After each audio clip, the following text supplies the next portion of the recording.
Hello my friends, I'm Adam and this is Language Arts with Adam Gaming.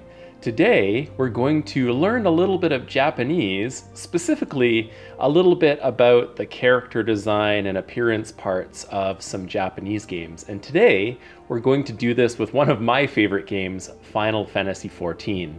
Now, as you can see on the screen here, this is actually a character I've designed already. I've been going through, I've been spending some time to learn what these different words mean. And I'm going to go through these with the rest of you as well, so we can pick up some new words. I only want to do the words on this page today because, every day you should just do a little bit. If you do too much, it gets really tiring. And when we learn these words, we're going to review them. I'm going to use something called space repetition, where I'm going to study these words tomorrow, and then maybe 4 days later, then maybe 8 days later, 16 days later, 32 days later, and I use this to help myself remember these vocabulary words. And we're also going to use CL notes as well to practice some of these words later too. So hopefully you'll be able to make an account and follow along, and let's take a look at some of these words together. So these are pretty standard vocabulary words. You see these in a lot of games. Of course, most games where you have to create a character for yourself. And what's interesting here is they use some different vocabulary for these two sections here. The first part here, it says Gaiken randomu ni kimeru, which means to choose a random appearance. And if I click this, it will change the character to some kind of random appearance. But for here, they use Gaiken as the word for appearance. But down below here, they say Kyarakuta no tokuchouを決めてください. And in this case, tokuchou is similar to appearance, but it's more like features or traits. Now, how do I know this? I actually had to go and search for these kanji. I had to go to a kanji website and draw these in manually to find them out, because I can do a bit of Japanese, but it's not perfect. And I'm learning, I'm sure a lot of you are still learning as well. And sometimes that's just what you got to do. But I've already written these out for you guys, as you can see, so a little bit easier for you to understand what these kanji are. So let's start at the first in the list here. So the first thing that we have here is Shinchou. Shinchou is the height of the character. And you can see when we highlight Shinchou, there's a thing on the right side there that allows us to choose the height of the character. And at the top here we have takai, which means tall. And at the other side of that we have hikui, which means short. So we have these two metrics here. You can see if I move this, he becomes huge. Well, he's a Lalafell, so as big as a Lalafell can get. And down to the bottom, short. I like short because it looks so badass when you get this tiny little dude who's tanking like a dragon or something like that, right? Let's go down to the next part here. So the next one we have here is Hada no iro. Hada means skin. And so you can see here there's a bunch of skin colors. I'm not really picky about that. I think this is the default skin color there was, but you can choose any color here. The next thing we're going to look at here, and you can see how it zooms in, is Kamigata. And Kamigata, as you can probably guess, is the hairstyle here. And you can change the hairstyle to all kinds of handsome, interesting kinds of hairstyles here. I just chose this one. I thought this one was kind of cool looking, maybe pseudo cloud strife / emo-y kind of look. But yes, Kamigata. And another thing is, I know it's really difficult to remember kanji, the Chinese characters here. But usually what I do is I review them. Every time I review them, I try to get a really good look at the character so I can try to commit it to memory. The next one is, you can recognize the same character, Kami here. So Kami no iro, which is the hair color. And of course we have a huge bunch of different colors here. And there's also an option here. It looks like you can put in some highlights or something. Well, I didn't even know about that. I haven't even seen that. So it looks like I can add maybe some highlights or something to the hair, another color, it looks like. Looks like you get that nice secondary color there. And let's move on to the next part. Next, we have kao no taipu. And kao is the character for face. So whenever you see this character, it means kao, or face. So face type, lots of different face types. you can go to here. Lots of freckly little interesting ones. Next, we have, this one is a really difficult kanji. So, kao no rinkaku. So, rinkaku is kind of like an outline or a border. I guess in this case, kind of an outline, because it kind of shows, it changes the outline of the face. I believe in English, they translated this to jaw, which is a little different, I feel, because outline and jaw, like jawline maybe, something like that. I guess that's how they were kind of thinking about it. Now the next is one of my favorites because it's one of the easiest kanji to remember, and that's me, which is eyes. So whenever you see this character, it's something to do with eyes. And you can see here that we can go through and there are lots of different, wow, eyeshadow. That's a lot of eyeshadow. You get like everywhere from like Madonna to super drag. Yes, very interesting. Very interesting styles here.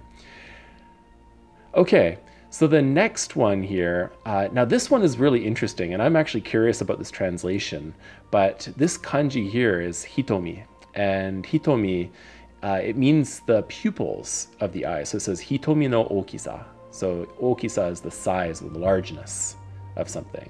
So you can choose the largeness of the eyes. It looks like the entire, like the pupil and the iris. I think in English they said iris, and in Japanese they translated a pupil, but it looks like they mean both in this case. So you can choose if it's small, chisai, or oki. And you can, these are very important things to remember. The big character here, oh, big, oki, and chisai. These are very, very common in everything you learn in Japanese. Let's go to the next part, which you can probably remember the next part, which is the hitomi no iro. Now this is the part that I think is a little strange because hitomi, of course, is pupil, but I think this is actually changing the color of the iris, which is outside of the pupil. So the pupil is the black part in the middle and the iris is the part on the outside.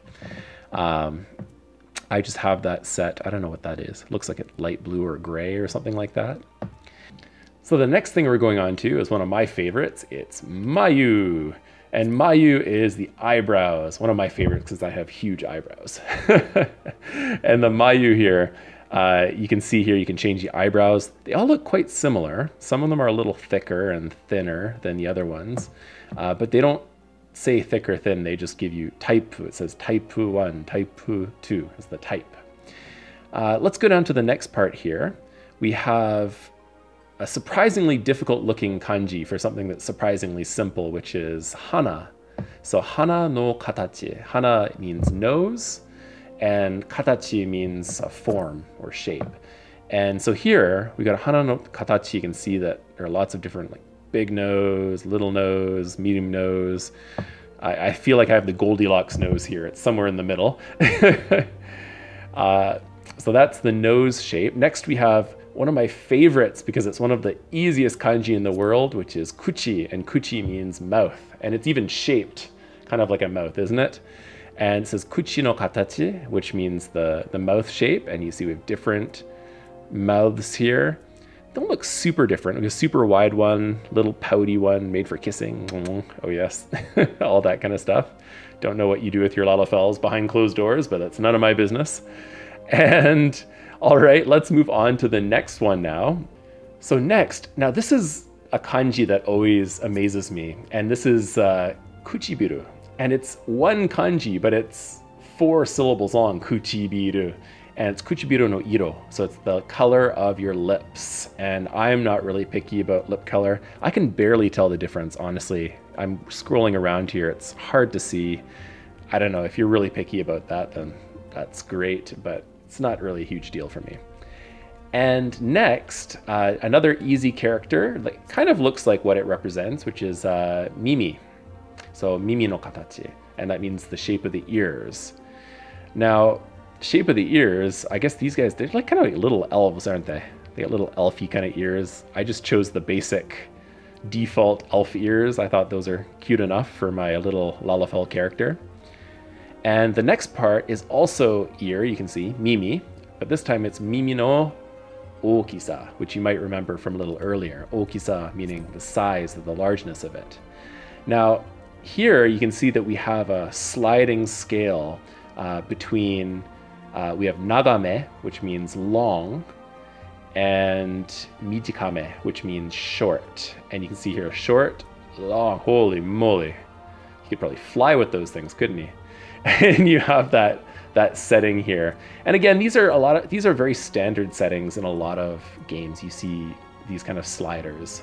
And I've never seen long and shortness for ears though, but probably exists, right?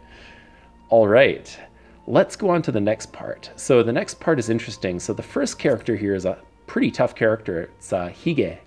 And you've probably heard Hige if you watch One Piece or some other anime like Kurohige, which means Blackbeard, like the pirate.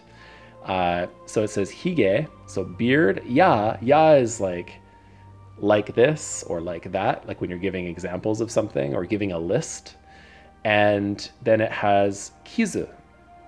And Kizu means like a wound or a scar or a scratch. So if you think like Rurouni Kenshin, the famous anime, the swordsman who's got the big slash on his cheek. So he's got a kizu on his cheek. Lalafell don't look like they have any scars, do they? I don't see any scars, but they definitely have some pretty manly looking